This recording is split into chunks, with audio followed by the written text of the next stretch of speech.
काशी की जनता का आभार व्यक्त किया।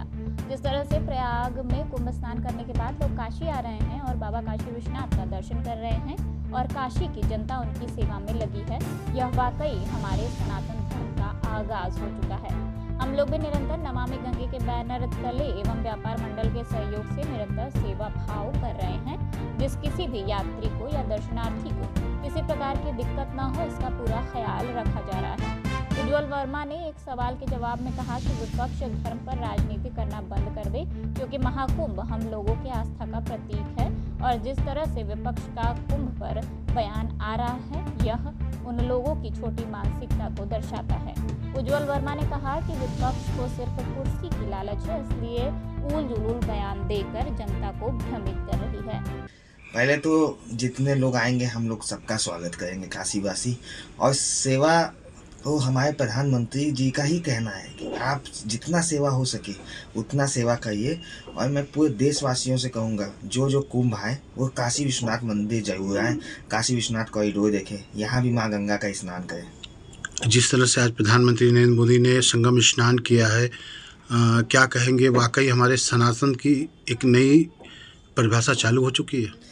सनातन हम लोग का धर्म अब जग चुका है।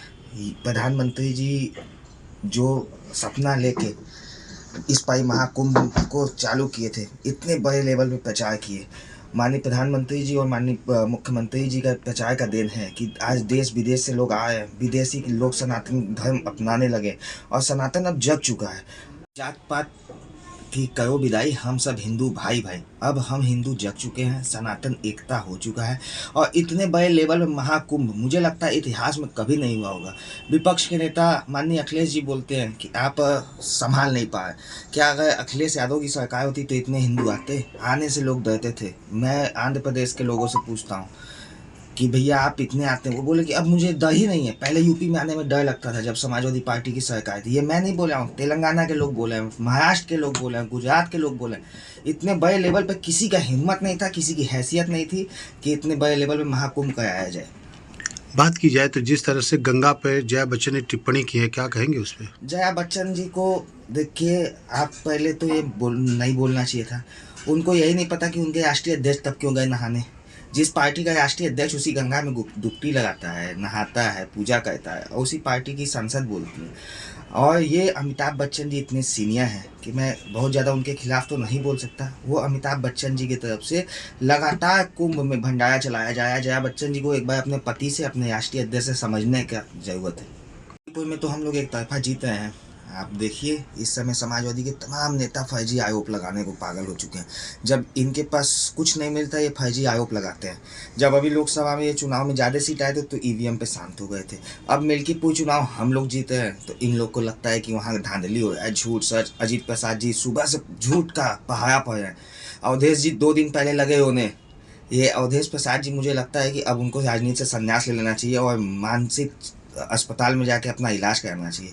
और यही दूसरी ओर दिल्ली की जनता और पूर्वांचल के लोग वहाँ समझ चुके हैं कि अरविंद केजरीवाल का जुमला अब नहीं चलेगा। अब हमें भारतीय जनता पार्टी की तरफ आना है और मुझे लगता है कि 8 तारीख को रिजल्ट में भारतीय जनता पार्टी की प्रचंड जीत होगी। बात की जाए तो जिस तरह से महाकुंभ इस बार देखा गया है, विपक्ष हमेशा कह रहा है कि ये चुनावी प्रक्रिया है, ये चुनावी चीज़ें हैं क्योंकि दिल्ली को इनको जीतना है।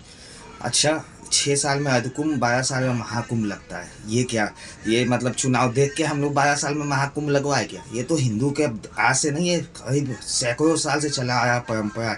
ऐसा कुछ नहीं है। महाकुंभ 140 साल बाद ये लगा है और महाकुंभ के वजह से आप राजनीति को अगर जोड़ेंगे तो ये बहुत गलत कर रहे हैं। और विपक्ष तो विपक्ष एकदम बिखर चुका है। अब देखिए, दिल्ली में अभी तो कांग्रेस एक था लोकसभा चुनाव में, इस समय कांग्रेस अलग हो गया विधानसभा चुनाव में। ये सब सिर्फ इन लोगों को कुर्सी की लालच है, ना तो जनता से प्यार है, ना तो देश हित के मतलब है।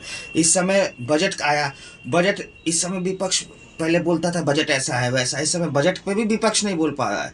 उनसे बजट के विषय में पूछिए तो महाकुंभ बताएंगे, महाकुंभ के विषय में पूछेंगे तो दंगा बताएंगे, फिर पूछेंगे तो पूछेंगे लोग मर जाते हैं।